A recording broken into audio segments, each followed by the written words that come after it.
Welcome back, audience. What's going on? Hope you're doing good. In this one, I want to talk about acting and role playing, or acting versus role playing, and why is it important. Um, it, it is quite important because one is authentic, and another one is wasting a lot of energy or trying to be someone else. Um, and if you've been wearing a mask for quite some time, you can notice that it is very heavy and requires a lot of willpower and effort to sustain it. For example,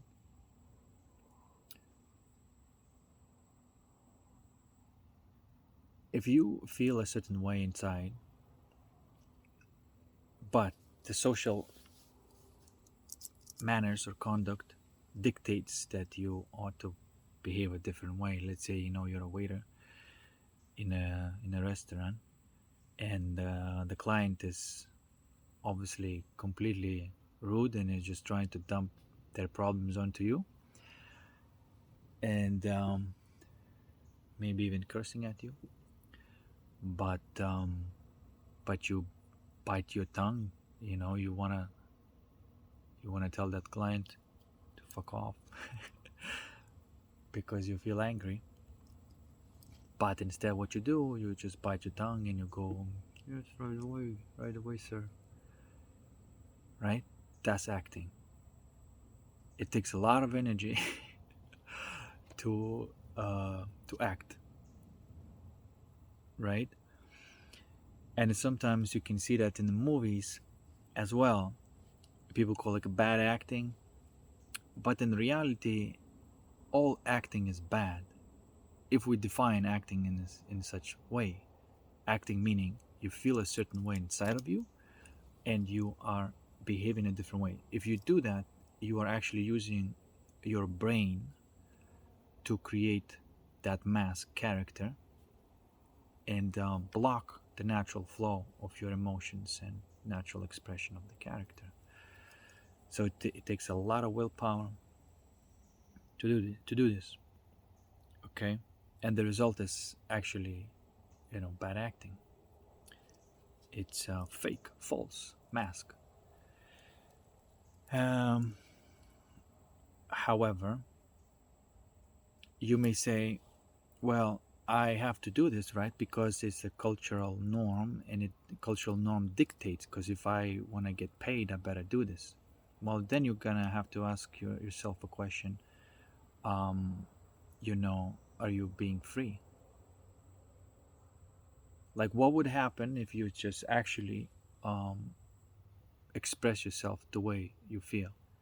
Right? At first, you probably would be quite angry, and you're probably going to flip a lot of people off, and then where that's going to lead you, it's you can say, well, that's going to lead me to big problems or whatnot, but not necessarily, because now you're at least living your life in an authentic way. There's other doors that may be open that are obviously you don't have to flip people off anymore, and maybe you treat it much better way, right? And it's all started because you began to act authentically. Okay, so that's the phenomena that we're dealing with. There's actual feelings and the desires that we have, and then we create the mask, and we create those feelings and desires as taboo. you know but then when you can no longer hold the mask on, you don't give a shit anymore about the money and playing that type of acting that type of role, which is not your role, right? Because you already have your character to play that stems from the heart. But the first thing, when you open those gates and the flood comes out, it's don't be surprised that it's like might be a lot of anger, a lot of suppressed desires and whatnot. But at least you're actually now playing your own character that you're supposed to play. And through that, then you can actually face what kind of desires you have, what kind of uh, emotions, and so on and so on. um, and so you see there's these three actual layers that we have. One is a mask to hide the actual authentic emotions, and then those emotions, of course, they mask the real you as well behind that character, that emotional character, right?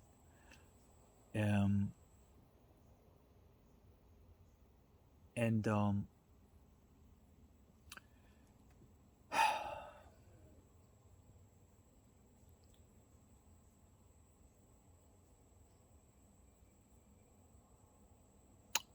sometimes you can see in the movies, uh, and some actors, they say, well, that's a great acting, bravo, great acting, not realizing that they're not acting, they're role playing, that the emotions that they felt were real emotions, and in that moment they were playing a role.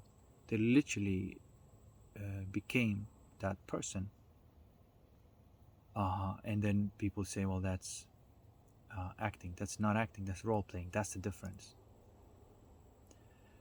um, However, that takes a certain type of talent to tune in, to these types of emotions, and to actually evoke those types of emotions that the character, that role may have on demand, and sort of become that character.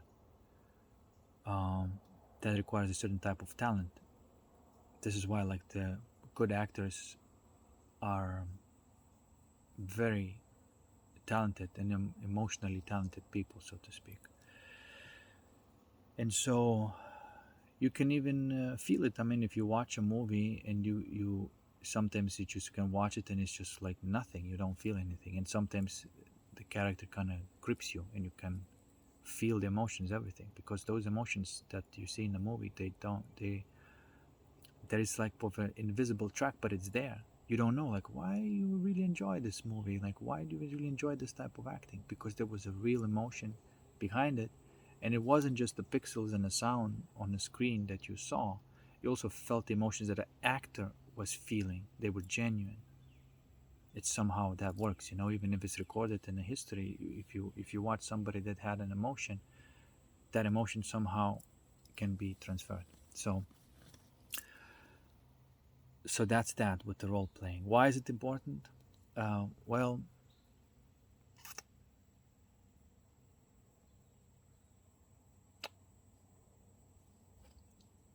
I mean, if you're aware of this fact, you can start watching yourself where exactly you're acting, where you felt one way but you said another word. Like, for example, um, in religions, a lot people are acting uh, in a certain way. They may have all sorts of desires, but the norm and the culture dictates that you shouldn't have that desire, right? So then they put on the mask, and so it's faking.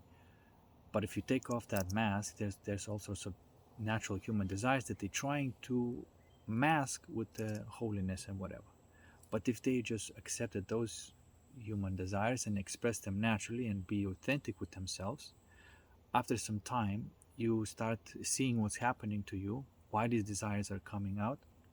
You may start seeing that, oh, there's a source of that type of desire, even if it's a vice. But if you're like actually living authentically, and you're like, instead of pretending to be all this holy, but you realize that, oh, actually I have a lot of pent up sexual energy, and so maybe I shouldn't be a priest, maybe, you know like, I'm just pretending. But if you're actually genuine self, and you know even to take any kind of vice like smoking, for example, uh, if you have like a certain type of addiction, that addiction is a type of emotional pain inside of you that is looking for the expression. But at least, like we say, like, well, yeah, there is something inside of me and it makes me want to do this. So, and you do that, at least you're authentic and you can observe that happening.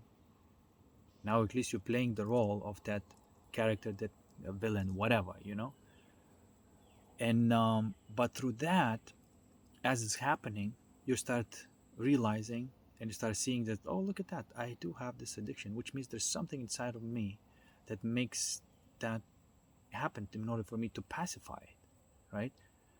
um, that is actually more authentic person than pretending that it's not.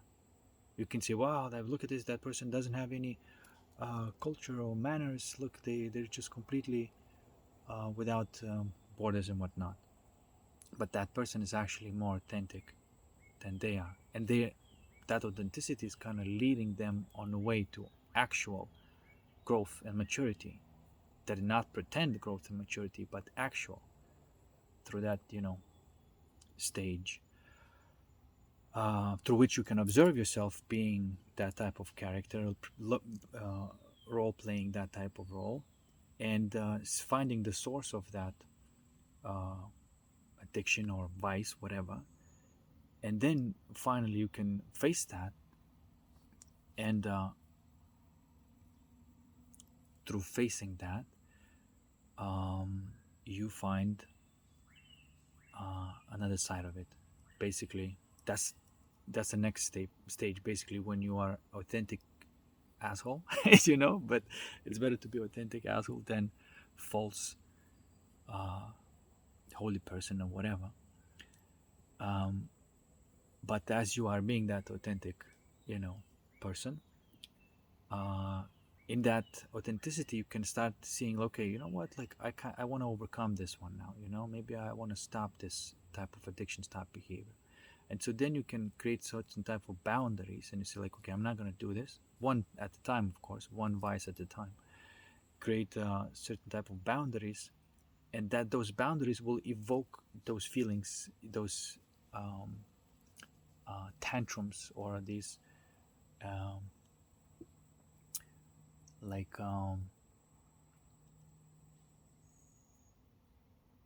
protest against this, right? And in that you get to sit with that, whatever is coming up, instead of pacifying with that addiction. You can sit with it, and if you sit long enough, eventually you can uh, zero it out, and that will go away, right? It will actually kind of want you to pacify with that same behavior, whether it's like um, drugs, sex, and rock and roll, whatever. uh, but if you sit with it and you transmute that energy, that emotion, and after that, now there is no that desire that was trying to get you to do that thing, right? Now there's might be a certain level of peace or joy inside you, okay? And you literally, actually, um, permanently change something about yourself. Now you're not addicted to those things.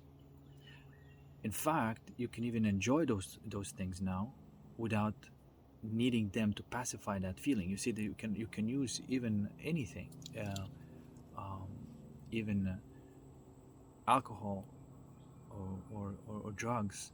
You can use them to pacify that feeling. That's an addiction way. But you can also use them whenever you are, you know, uh, having a party or whatnot. There's no reason why you shouldn't use those social lubricants, so to speak, right? Um, but you're not afraid of it, that you're gonna get addicted to it, because that thing, that addiction is gone. The, instead, where there was addiction, now there's joy, and because of that, you get to enjoy the same thing that you were addicted to, without the fear that, oh, God forbid, I'm gonna. No, it's gone. There's no. You just don't want it to use it unless there's some sort of you know social gathering and whatnot. This is why there's no point of creating the rule. If you really are not addicted to it anymore, then you shouldn't afraid to enjoy once in a while. That's what I'm trying to say. You see. And so now, after you've done that, now you can become the actual uh, person that you were initially just playing, acting. You're acting, you know, this good person or whatever. But now you went from acting as a good person, being naughty person for a while, facing the things that need to be faced, and then now actually become a real good person, so to speak. You know, I'm not sure. I'm not sure if I should use that term, but you see what I mean. Like, it's just an example.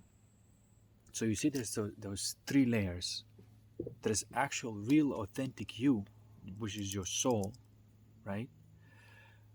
Then there is that authentic you, which is acts from like the pain body, if you will, you know. And then there's the one that masks. Okay. Um. So soul is the real you, which you have to discover, and you can only discover it through being your ego and watching what the ego is doing and discovering. In this case, ego being that pain, which is a desire, and trying to pacify itself through the repeated um, actions. Um, you see, and then there's this false mask. Um,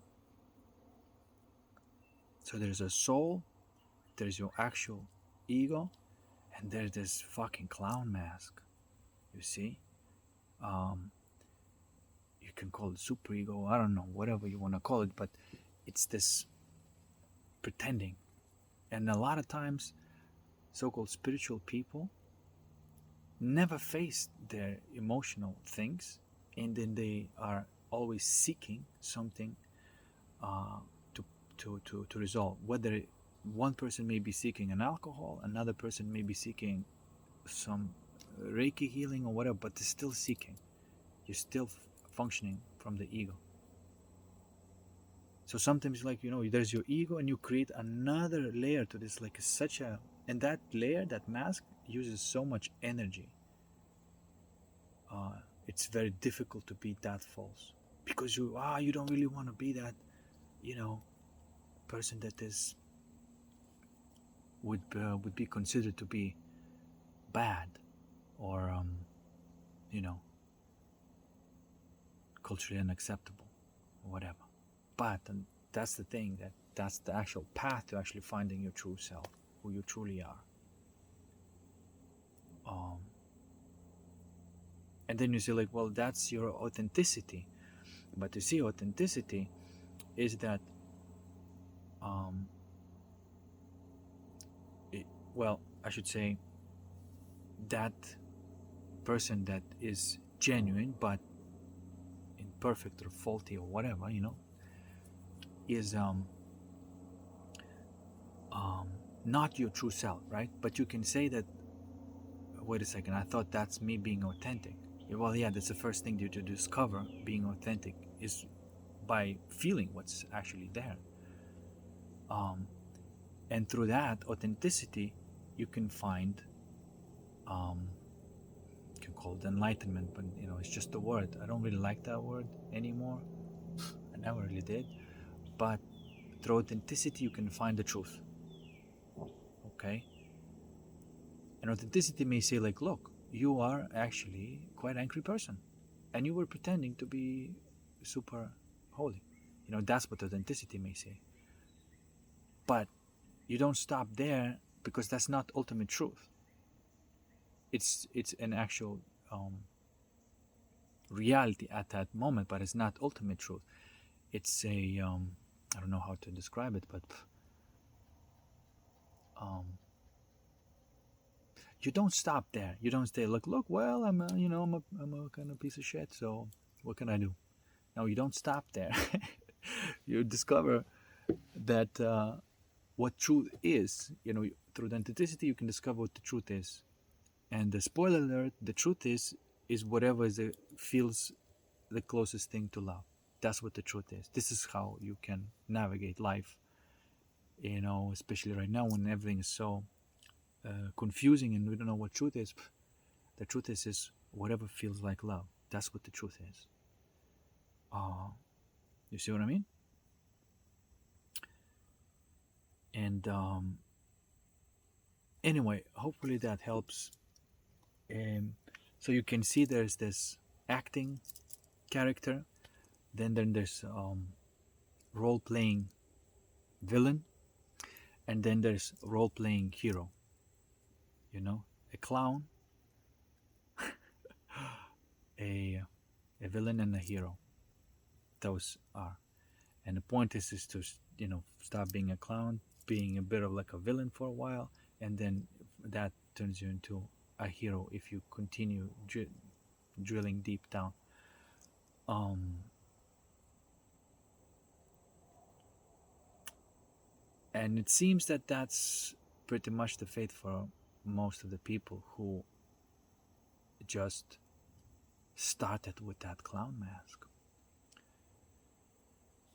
Um, I'm not sure if it's necessary, but sometimes we just inherit this type of culture, and you just like become aware. It's like, okay, I am part of this culture, and everybody's false and fake. Everybody wants to do this and this, but they don't allow themselves to do that. Why? Because the culture says it's wrong, but they want to do it.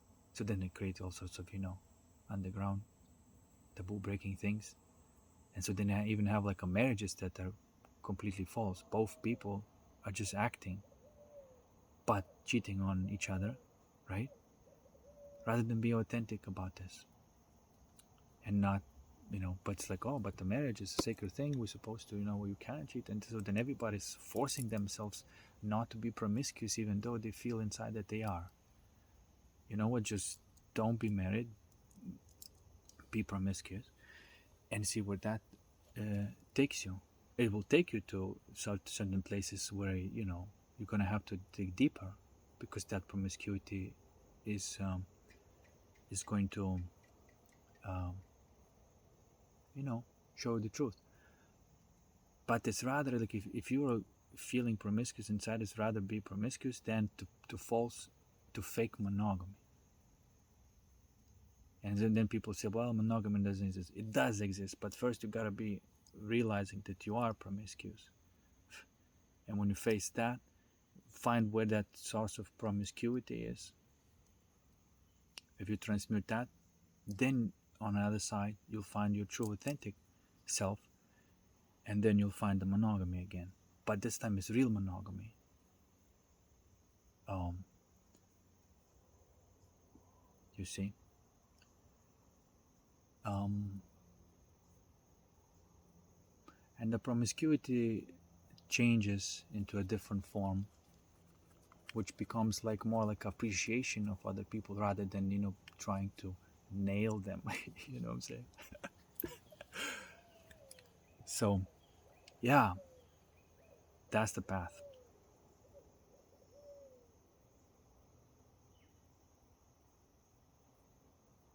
What else can I say? Enjoy life, I guess. Cheers. See you in the next one.